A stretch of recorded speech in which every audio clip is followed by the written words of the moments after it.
चलिए, तो आज की जो क्लास स्टार्ट होगी आपकी वो होगी आपकी हिस्ट्री की क्लास। किसकी क्लास होगी? हिस्ट्री की क्लास होगी। ठीक है, तो हिस्ट्री की जो क्लास है आपके, आज हम उसमें क्या पढ़ेंगे? आपके प्रशासन के बारे में पढ़ेंगे। किसके?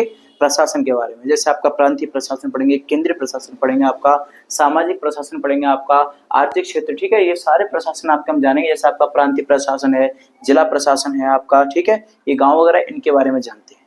तो देखिए, इससे पहले क्या था, जो आपके हमने इससे पहले जो आपकी क्लास चलाई थी उसमें क्या पढ़ाया था आपको? मौर्य काल के बारे में पढ़ाया था।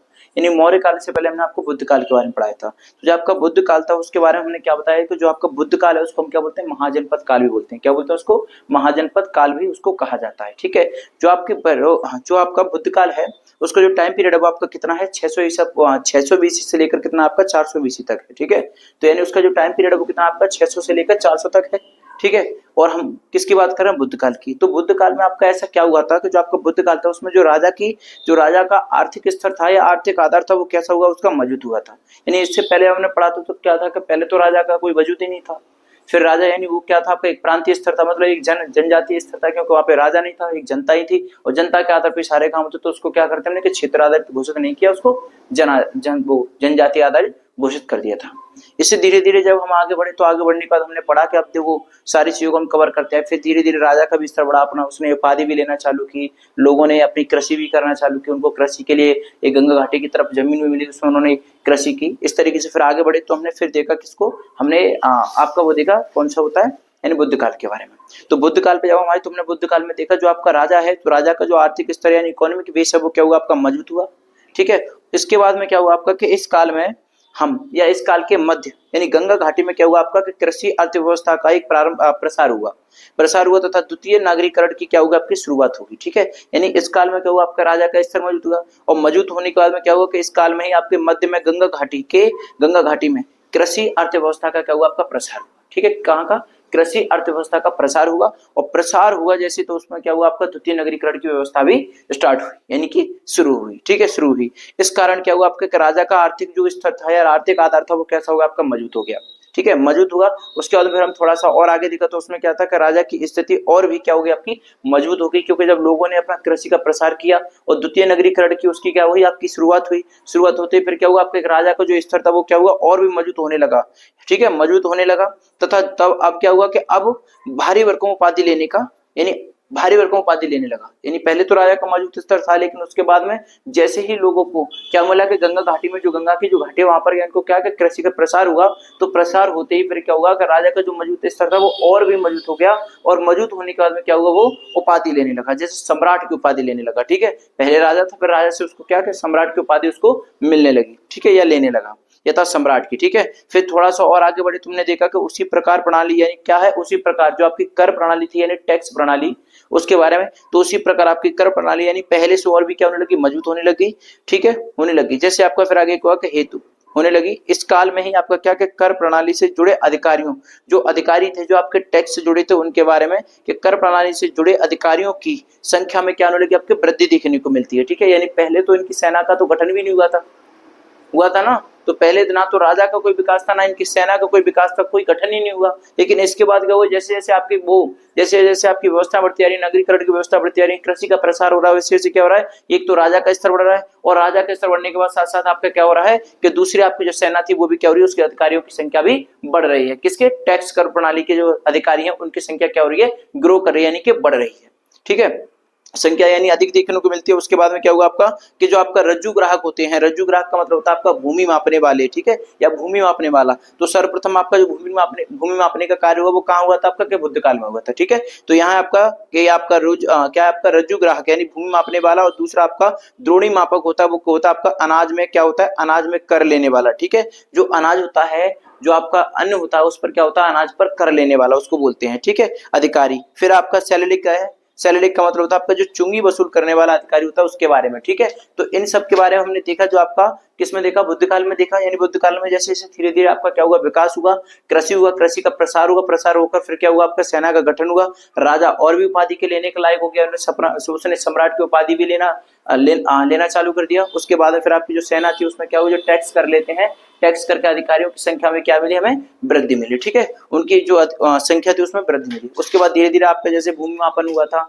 जब भूमि माप, जो भूमि को हम मापते हैं, भूमि मापन भी आपका स्टार्ट हुआ, ठीक है। धीरे धीरे आपकी जो टैक्स की कर प्रणाली थी वो भी आपकी निरंतर बढ़ रही थी, जैसे जैसे राजा का स्तर बढ़ा वैसे वैसे आपकी जो कर प्रणाली थी वो भी आपका ग्रो कर रही थी, यानी कि बढ़ रही थी, ठीक है। इसके बाद जब थोड़ा सा और आगे बढ़ी तो देखा हमने कि इस काल में जो आपका जनजातीय, जो जनजातीय स्थान था आपका, जो मैंने आपको सबसे पहले बताया कि वहां पर यानी उस राज्य में क्या था आपका, उसमें राजा नहीं था, सिर्फ उसमें जनताएं थी। अब जब राजा नहीं होगा तो फिर विकास कैसे होगा, फिर सारी व्यवस्थाएं कैसे देखी जाएंगी, तो पहले तो नहीं था, लेकिन फिर उसी के बाद क्या होगा कि धीरे धीरे जैसे जैसे स्तर बढ़ा, राजा की स्पष्टीकरण हुआ, राजा मिला, फिर सेना का गठन हुआ। इसी प्रकार से फिर क्या हुआ कि इसी काल में आपका जो जनजातीय संख्याएं थी, जो संस्थाएं थी आपकी, जो जनजातीय संस्थाएं थी, यानी कि राजा तो नहीं था, लेकिन उस स्टेट, उस राज्य के लिए क्या हुआ कि उसके लिए एक संस्था भी थी आपकी, जो जनजातीय संस्था थी, उसका भी क्या हुआ, इसका इस काल में जनजातीय संस्था की जगह क्या हुआ आपका, कि मंत्रि परिषद की स्थापना हुई, ठीक है। यानी क्या हुआ, पहले तो जनजाति की संस्था थी वो, क्योंकि जनजातीय वो क्षेत्र था तो जनजाति संस्था थी, लेकिन जैसे जैसे उसका विकास हुआ, विकास होने के बाद फिर क्या हुआ, जो आपकी जनजाति संस्था थी वो कैसे बन गई, आपकी मंत्रि परिषद संस्था बन गई। कैसी बन गई आपकी, कि मंत्रि परिषद, जो आम जो जनजाति संस्था थी उसकी जगह पे आपको किसकी स्थापना की, हमने मंत्रि परिषद की स्थापना हो गई, ठीक है। उसके बाद क्या हुआ, जो मंत्रि परिषद की स्थापना हुई, जो राजा के कामों में क्या करती थी, सहायता करती थी, ठीक है, या सहायता करने लगी, ठीक है। आप कह सकते हो जो आपका जनजातीय क्षेत्र था, जो आपका जनजातीय जो संस्थाएं थी वो क्या हो गई आपकी, मंत्रि परिषद के रूप में बदल गई, और बदलने के बाद में क्या हुआ, वो राजा की सहायता करने लगी। पहले किसकी सहायता करती है आपकी, जनता की सहायता करती थी, फिर उसके धीरे धीरे करके जैसे उनका ग्रो हुआ, जैसे जैसे उनका ओहदा बढ़ा, जैसे जैसे वो उनका विकास हुआ, विकास होने के बाद फिर क्या हुआ उनका, कि वो राजा की सहायता करने लगी, ठीक है। उसके बाद फिर हमने थोड़ा सा और आगे बढ़े, और आगे बढ़ के हमने देखा इसमें कि इस काल में पहली बार आपका क्या हुआ कि स्थायी सेना तथा स्वतंत्र नौकरशाही विकास हुआ, ठीक है। यानी क्या हुआ, जैसे हम इसमें और बड़े, जो ऐसे आपको मैंने बताया अभी कि मंत्रि परिषद का इसमें क्या की, हमने स्थापना की, किससे, कि जनजातीय संस्था थी उसकी जगह पे हमने क्या कर दिया, मंत्रि परिषद की स्थापना की। अब स्थापना करने के बाद में क्या हुआ कि पहली बार इस काल में आपका क्या हुआ कि एक तो आपकी स्थायी सेना, और दूसरा आपका क्या हुआ कि स्वतंत्र नौकरशाही का क्या हुआ, आपका विकास हुआ, ठीक है। यानी जब से लेकर अब तक चले आए तो उसमें ना तो सेना थी ना कोई था, लेकिन अब क्या हुआ आपका कि जैसे जैसे आपके स्थायी संस्था, जो आपकी जनजाति संस्था थी उसकी जगह पे मंत्रि परिषद, और मंत्रि परिषद की जगह फिर उसके बाद में क्या हुआ आपका कि जो आपकी स्थायी सेना थी उसका गठन हुआ, और आपकी जो स्वतंत्र सेना थी, नौकरशाही थी, उसका भी विकास हुआ, ठीक है। इस तरीके से आपका धीरे धीरे करके विकास हुआ। फिर आगे बढ़े थोड़ा सा और देखा तो इसमें क्या होगा, इस काल में पहली बार आपके क्या हुआ, भूमि मापने की प्रणाली आरंभ हुई, ठीक है। यानी इसी काल में फिर धीरे धीरे क्या, यानी पहले तो कुछ नहीं था, पहले तो जैसे हो वैसे करके आप रह लेते, लेकिन फिर धीरे धीरे धीरे कर जब आपका विकास हुआ, तो विकास होने के बाद में क्या हुआ कि पहली बार तो इसी में आपका क्या हुआ कि जो आपकी जनजातीय संस्था थी उसकी जगह पे आपका मंत्रि परिषद का विकास हुआ, जो राजा की सहायता करते थे। फिर उसके बाद थोड़ा और आगे बढ़े तो उसमें फिर आपका क्या हुआ कि स्वतंत्र, एक तो सेना हो गई आपकी, दूसरी आपकी नौकरशाही, ये भी आपका विकास हो गया। फिर उसके बाद थोड़ा और आगे बढ़े तो उसमें क्या हुआ कि पहली बार इसमें क्या हुआ आपका कि भूमि मापने की प्रणाली स्टार्ट हुई, ठीक है। क्या हुई आपकी कि भूमि मापने की प्रणाली थी उसके क्या हुई, शुरुआत हुई, ठीक है, उसकी शुरुआत की। अब उसकी शुरुआत की, उसके बाद फिर और थोड़ा सा आगे बढ़े हम तो उसमें देखा हमने कि प्रशासनिक छोटी इकाई क्या आपकी, कि प्रशासन की जो छोटी इकाई थी उसके बारे में, तो जो छोटी इकाई थी वो क्या थी आपकी, ग्राम तथा क्या थी, बड़ी इकाई महाजनपद, ठीक है। यानी जो छोटी इकाई थी वो क्या थी आपकी, गांव, गांव वगैरह होते हैं, तो प्रशासन की छोटी इकाई क्या थी आपकी, गांव, और जो बड़ी इकाई मानी जाती थी वो क्या होती है आपकी, महाजनपद। क्या थी आपकी, महाजनपद, यानी कि जहां पर राजा होता है उसको महाजनपद कहते हैं, जो जनता होती है उसको ग्रामवासी जैसे मानते हैं, तो वो हो जाता है। तो ये बड़ी और छोटी इकाई थी, ठीक है। उसके बाद फिर हम थोड़ा सा और आगे बढ़े, जैसे हमने बुद्ध काल को पढ़ा, बुद्ध काल के बारे में फिर हम और बढ़े, जैसे हम आए कहां पर, आपके मौर्य काल में, ठीक है। जैसे हमने मौर्य काल में प्रवेश किया तो मौर्य काल को देखा, जो उसका टाइम पीरियड था वो आपको 400 से लेकर 200 था, ठीक है।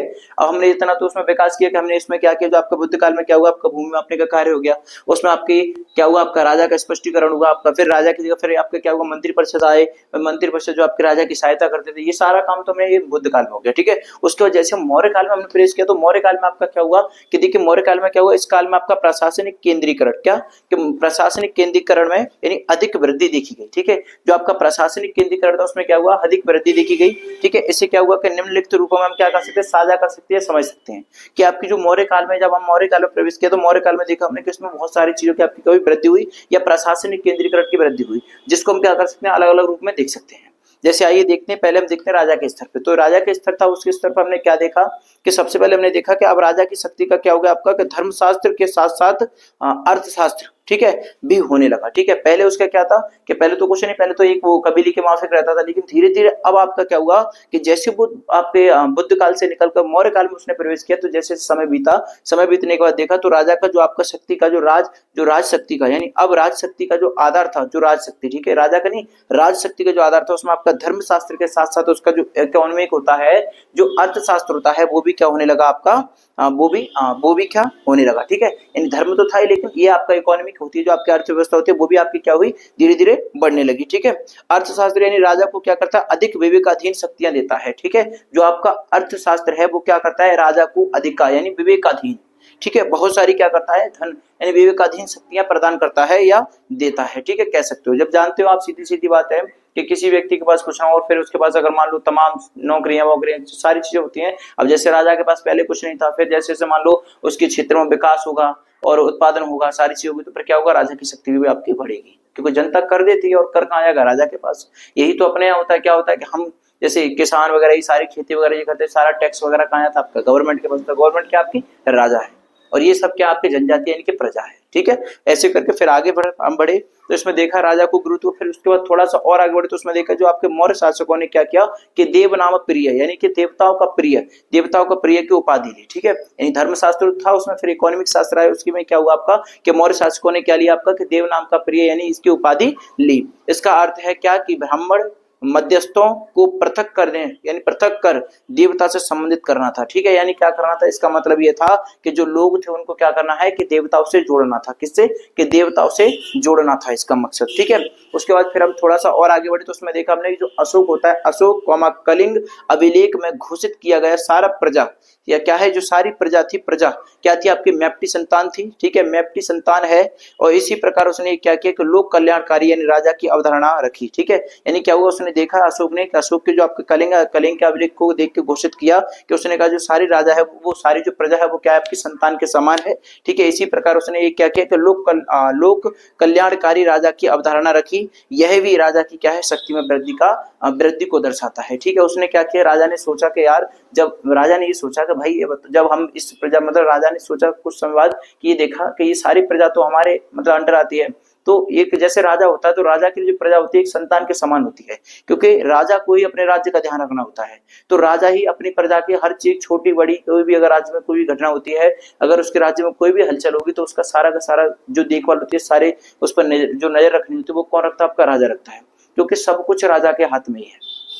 ठीक है, जैसे आपकी सरकार है, सरकार भी तो ये करती है आपके, मान लो किसी जैसे आपका जैसे उत्तर प्रदेश की सरकार है, अगर उत्तर प्रदेश में कोई घटना होती है तो वो किसके मध्य जाती है, आपकी सरकार के मध्य जाती है। तो यही कारण होता है कि जब मान लीजिए जिस राज्य में हम रहते हैं वहां का जो राजा होगा उसको सारी जिम्मेदारी लेनी पड़ती है, वो हर चीज को देखता है कि प्रजा को क्या कष्ट है क्या नहीं, ये सारी चीजों को सोचता है। लेकिन जो प्रजा होती है वो राजा के लिए किस समान होती है, एक संतान के समान होती है। ठीक है, संतान के समान होती है, यानी कि सारी व्यवस्था सब कुछ वही देखता है। तो यही करके उसने सोचा, तब उसने क्या किया कि एक लोक कल्याणकारी एक क्या किया आपने, उसने उसकी एक अवधारणा रखी। ठीक है, उसके बाद हमने देखिए क्या देखा कि आपका ये केंद्रीकरण है, उसके बारे में जाना कि जो आपका केंद्रीकरण उसके बारे में देखिए धीरे धीरे करके आया हम। ठीक है, तो सारी मैंने आपको बात बताई, जो आपकी जो बुद्ध काल था और जो आपका मौर्य काल था उसको सारा डिटेल दिया। ठीक है, अब उसी प्रकार से आपका देखिए उसके आगे आए तो इसमें क्या आपका कि केंद्रीयकरण प्रशासन है आपका। ठीक है, क्या है देखिए केंद्रीय प्रशासन के बारे में जानते हैं, तो केंद्रीय प्रशासन आपका क्या होता है, इसमें देखिए कि कौटिल्य की अर्थशास्त्र में 18 माह मात्र, कितना, कौटिल्य की अर्थशास्त्र में 18 माह मात्र तीर्थ एवं क्या थे, 18 माह मात्र तीर्थ है, तीर्थ एवं 27 अध्यक्षों, कितने 27 अध्यक्षों का जिक्र मिलता है, जो अलग अलग क्या होता है, जो अलग अलग विभाग से जुड़े थे। ठीक है, यानी क्या है जो आपका क्या है आपका केंद्रीय प्रशासन, उसमें क्या मिलता है कि एक तो हमको क्या मिलता है भैया कि कौटिल्य की अर्थशास्त्र में, कौटिल्य की जो अर्थशास्त्र उसमें क्या मिलता है, एक तो 18 महायात्री या कह सकते हो कि 18 तीर्थ एवं क्या मिलता है आपको कि 27 अध्यक्षों का क्या मिलता है आपको जिक्र मिलता है, जो क्या थे आपके अलग अलग विभाग से जुड़े थे, यानी अलग अलग सेक्टर से क्या थे वो जुड़े थे। ठीक है, अधिकारियों की बड़ी संख्या प्रशासनिक केंद्रीकरण क्या करती है की ओर संकेत करती है, यानी क्या करते हैं जो अधिकारी होते हैं उनकी जो बड़ी संख्या में जो भीड़ होती है या कह सकते हो बड़ी संख्या में अधिकारी होते हैं, वो क्या करते हैं आपके कि प्रशासनिक केंद्रीकरण की ओर क्या करते हैं आपके संकेत करते हैं, दिशा निर्देश करते हैं। ठीक है, ये तो आपका क्या हो गया केंद्रीय प्रशासन। अगला प्रशासन क्या है देखिए आपका कि प्रांतीय प्रशासन है, और ये प्रांतीय प्रशासन आपका क्या होता है उसको जानते हैं। तो देखो क्या है आपका कि प्रांतीय स्तर पर कुमार, क्या प्रांतीय स्तर पर कुमार अथवा आर्यपुत्र नामक अधिकारियों की नियुक्ति की जाती थी। ठीक है, यानी आप कह सकते हो कि अगर कोई अभी आपसे पूछे कि ये बताइए जो आपका प्रांतीय स्तर होता है या प्रांतीय प्रशासन होता है उसमें जो नियुक्ति करते हैं वो किसकी नियुक्ति करते हैं, तो हम बता सकते हैं कि जो आपका प्रांतीय क्या होता है, आपका जो प्रांतीय प्रशासन होता है उसमें क्या होता है कि सबसे पहले देखिए क्या कि प्रांतीय स्तर पर कुमार अथवा आर्यपुत्र नामक अधिकारियों की क्या करते हैं हम नियुक्ति। ठीक है, नियुक्ति की जाती है। ये क्या की जाती थी, क्योंकि अब तो नहीं करते लेकिन पहले की जाती थी। उसकी बात कर रहे हैं, उसके कार्यों क्या होता है, उसके कार्यों में सहायता करने हेतु एक मंत्री परिषद होती थी। ठीक है, यानी जब इनकी नियुक्ति करते थे, इनकी नियुक्ति करने के बाद क्या होता है कि इनके लिए एक मंत्री परिषद होती जो क्या करती है, इनके कार्यों में सहायता करती। क्या करती है, इनके कार्यों में सहायता करती। ठीक है, जैसे आपका मैंने राजा का बताया कि जो राजा थे उसके कार्यों में सहायता करती। ठीक है, तो उसके कार्य में सहायता करती कौन करती है, आपकी मंत्री परिषद। ठीक है, तो इसमें हो गया आपका कि एक तो कुमार अथवा कौन सा आपका आर्यपुत्र, इन अधिकारी को नियुक्ति करते हैं और नियुक्ति करने के बाद क्या होता है कि इनकी सहायता के लिए क्या मिलती है, इनको मंत्री परिषद मिलती जो इनके कार्य में क्या करती है, आपकी सहायता करती या सहायता होती है। ठीक है, उसी प्रकार से आगे चलते हैं। क्या है आपका, उस मंत्री परिषद को यह अधिकार था। ठीक है, जो आपका मंत्री परिषद था उसको क्या अधिकार था, उसको जानते हैं कि उस मंत्री परिषद को अधिकार था कि वह संवेदनशील क्या संवेदनशील मामलों की सूचना सीधे केंद्र सरकार को भेज सकती थी।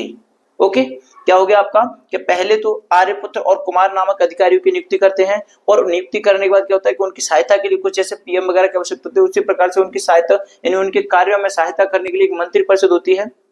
ठीक है, तो मंत्री परिषद हुई और मंत्री परिषद को क्या है कि एक मंत्री परिषद जो होती है उसको एक अधिकार होता है क्या कि जो आपकी जैसे उनको एक अधिकार होता है कि मंत्री परिषद को यह अधिकार था कि वो संवेदनशील जो क्रिया होती हैं, जो मामले होते हैं उनको क्या कर सकते हैं, उनकी जो सूचना होती है उसको सीधा कहां दे सकती है, केंद्र सरकार को भेज सकती है या दे सकती है। ठीक है, किसको कि जो मंत्री परिषद होता है सिर्फ उसको यह अधिकार होता है कि वो कोई भी गतिशील या संवेदनशील मामला होता है तो उसकी सूचना सीधे कहां दे सकती है, वो केंद्र सरकार को भेज सकती है। ओके, आगे जिला प्रशासन। अब जिला प्रशासन की बात करें तो देखिए जिला प्रशासन में आपका क्या है कि जिला अथवा विषय, क्या है आपका जिला अथवा विषय, तो जिला अथवा विषय के स्तर पर क्या है आपका रज्जुक यानी कि न्याय कार्यों से क्या है आपका संबंधित। ठीक है, क्या जो आपका जिला अथवा विषय के स्तर पर रज्जुक यानी कि रज्जुक को बोलते हैं न्याय, क्या बोलते हैं, न्याय कार्यों से संबंधित, जो आपके न्याय के कार्य होते हैं उनसे क्या होता है संबंधित प्रदेश का, संबंधित प्रदेश का, इसका मतलब भू राजस्व एंड ग्रामीण अधिकारी। क्या होता है, भू राजस्व एंड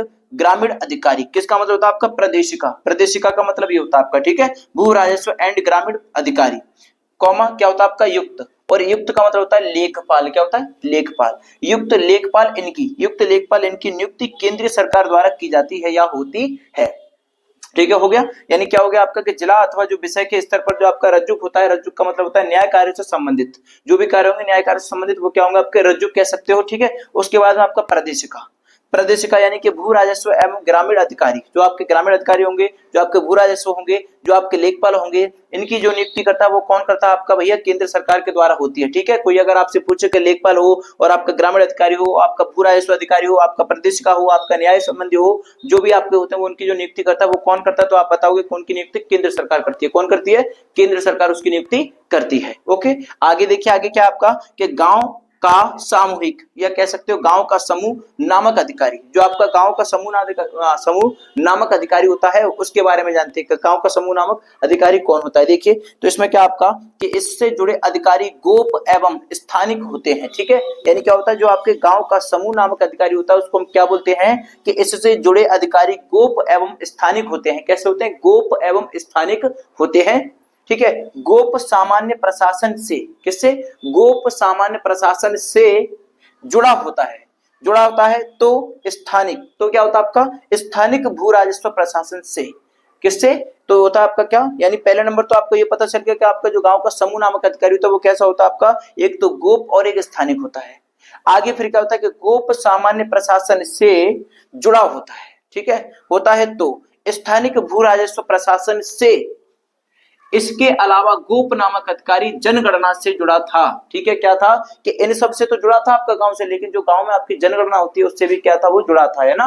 क्या है इसमें कि इसके अलावा गोप नामक अधिकारी जनगणना से जुड़ा था, संभवतः जनगणना के माध्यम से दाताओं की संख्या ज्ञात करने की कोशिश करता था। यानी क्या करता वो कि गांव में रहकर गांव में रह रहा है, किसी को पता नहीं है, बस थोड़ा सा पता रहता है तो क्या करते हैं उसको गोपनीय बोलते हैं, ठीक है। तो गांव में रह रहा है, गांव में रहने का क्या करता है वो गांव के हर एक जन की क्या करता है गणना करता है, और गणना करने के माध्यम से जानता है कि जो दाता होते हैं उन दाताओं की संख्या को क्या करता है वो कि गिनने का प्रयास करता है या ज्ञात करने का प्रयास करता है कि कितने लोग इसमें दाता हैं, उन सबका प्रयास करता है या उनकी जानने का प्रयास करता है। तो जनगणना करने का मतलब यही होता है कि गांव में जिस गांव की जनगणना हमने की है तो वहां कितने परिवार हैं, तो वही जानने का ये प्रयास करता है कि इसके अलावा वो क्या करता है जनगणना के माध्यम से भी क्या करता है कि जो दाता होते हैं दाताओं की संख्या को ज्ञात करने की कोशिश करता है, क्या करता है कोशिश करता है।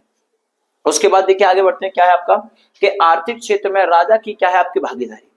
जो आर्थिक क्षेत्र होते हैं आपके, जो इकोनॉमी की बात वो आर्थिक क्षेत्र होते हैं, आर्थिक क्षेत्रों में जानते क्या कि जो राजा होता है उसकी भागीदारी क्या होती है उसके बारे में जानते हैं। देखिए क्या है कि राज्य कृषि व्यापार एवं शिल्प उत्पादक क्या होता है आपका क्या है आपका राज्य कृषि उत्पादक एवं शिल्प उत्पादन में भी हिस्सा लेता था, ठीक है। जो आपका राज्य था, जहां राजा के बारे में हम राज्य के बारे में जानते हैं कि आर्थिक क्षेत्र में राज्य की भागीदारी क्या है, तो राज्य की भागीदारी क्या होती है उसको जानने का प्रयास करते हैं। जैसे मान लो आर्थिक स्थिति हमारे इसकी बात करें अपने उत्तर प्रदेश में, तो राज्य की जो भागीदारी है वो क्या होती है, उसी प्रकार हर एक राज्य की भागीदारी होती है। तो उसमें क्या होता है आपका देखिए कि राज्य कृषि व्यापार एवं शिल्प उत्पादक में भी क्या करता आपका हिस्सा लेता था, ठीक है। किसमें, जो आपका कृषि व्यापार था उसमें, और जो आपका शिल्प उत्पादक होता है उसमें भी क्या लेता आपका हिस्सा लेता था। यह प्रशासनिक केंद्रीकरण की ओर से क्या है संकेत करता है, ठीक है। संकेत करता है कि जो आपका राज्य है उसमें क्या करना आपको भागीदारी लेनी है, वो भी कैसे, जैसे कोई व्यापार होता है तो उसमें भागीदारी लेनी है, कोई उत्पादन होता है तो उसमें आपको भागीदारी लेनी है। और ये क्या होता है आपका कि प्रशासनिक केंद्रीकरण की ओर क्या करता है आपका क्या करता है इशारा या संकेत करता है। उसके बाद देखिए हम आगे बढ़े, क्या कि सामाजिक क्षेत्र में राज्य की भागीदारी क्या होती है, ठीक है। पहले आपके आर्थिक क्षेत्र में क्या भागीदारी होती है, दूसरा आपका सामाजिक क्षेत्र जो होता है उसमें आपकी क्या भागीदारी होती है, किसकी, राज्य की भागीदारी क्या होती है उसको जानने का प्रयास करें। तो देखिए इसमें क्या आपका अशोक ने धम्म नीति, किसका, जो अशोक था उसने क्या किया आपके, अशोक ने धम्म नीति के माध्यम से सामाजिक नियमों में भी क्या कर दिया उसने हस्तक्षेप का प्रयास किया, ठीक है। यानी किससे, जो आपका अशोक था, अशोक ने क्या किया, जो आपके सामाजिक क्षेत्र थे उसमें क्या किया कि धम्म नीति के माध्यम से उसने क्या किया कि सामाजिक नियमों में भी क्या कर दिया उसने हस्तक्षेप का प्रयास किया, ठीक है। यानी उन्होंने बीच में जाने का प्रयास किया यानी हस्तक्षेप किया उसमें, ठीक है। यह भी क्या आपका प्रशासनिक केंद्रीकरण की ओर क्या करता है दर्शाता है या उसकी तरफ इशारा करता है, ठीक है। सामाजिक क्षेत्र की बात की हमने कि सामाजिक क्षेत्र में एक आपका राज्य की भागीदारी क्या होती है उसके बारे में जान लिया, ठीक है। तो अशोक ने क्या किया आपका धम्म नीति के माध्यम से सामाजिक नियमों को भी क्या कर दिया उसमें हस्तक्षेप किया, और हस्तक्षेप किया तो ये जो आपका जो हस्तक्षेप करने की जो प्रक्रिया वो किसको इशारा करती है आपका कि प्रशासनिक केंद्रीकरण को क्या करती है दर्शाती है, ठीक है। तो आज का टॉपिक हमने यहाँ तक आपका क्लियर किया। इसके बाद जो हम कल टॉपिक आपका करेंगे वो करेंगे कौन सा, मौर्योत्तर काल के बारे में। किसके पढ़ेंगे कि मौर्योत्तर काल के बारे में पढ़ेंगे, ठीक है। जो आपका मौर्योत्तर काल है अब उसमें देखो अब तक आपके राजा की स्थिति यहाँ तक बेटर हुई, बेटर होने के बाद में इसके बाद धीरे धीरे जैसे आपके राजा का स्तर बढ़ रहा है वैसे वैसे आपकी कर प्रणाली, शासन व्यवस्था, आपकी सैनिक, जो भी आपकी कर प्रणाली है, जो भी आपकी व्यवस्थाएं वो क्या कर रही है ग्रो कर रही हैं और स्पष्टीकरण से आपके सामने आ रही है। पहले राजा कुछ नहीं था, फिर राजा का धीरे धीरे करके ग्रो हुआ, फिर धीरे धीरे उसको राजा से उपाधि मिली, सम्राट की उपाधि उसने प्राप्त किया, और धीरे धीरे जो आपकी जनता थी, जो जनजातीय क्षेत्र था वो भी क्या बना आपका एक राज्य बन गया। राज्य बन गया यानी उसको एक राजा प्राप्त हुआ। राजा प्राप्त होने के बाद राजा को एक आपकी क्या मिली मंत्री परिषद मिली, और मंत्री परिषद क्या करती है राजा की सहायता करती है, ठीक है। और मंत्री परिषद मिला, और मंत्री परिषद के पास ऐसी शक्ति है, ऐसा अधिकार है, वो क्या करता है कि कोई भी आपकी संवेदनशील गतिविधि होगी तो उसको क्या करेगा वो अपने केंद्रीकरण यानी प्रशासनिक सेवा जो आपकी वो होती है कौन केंद्र सरकार होती है उसको सीधा क्या कर सकते हैं भेज सकते हैं। कोई गतिशील या संवेदनशील कोई भी गतिविधि होती है उसको क्या करेगा कि केंद्र सरकार को भेज सकती है। तो आज का टॉपिक आपका यही समाप्त हुआ।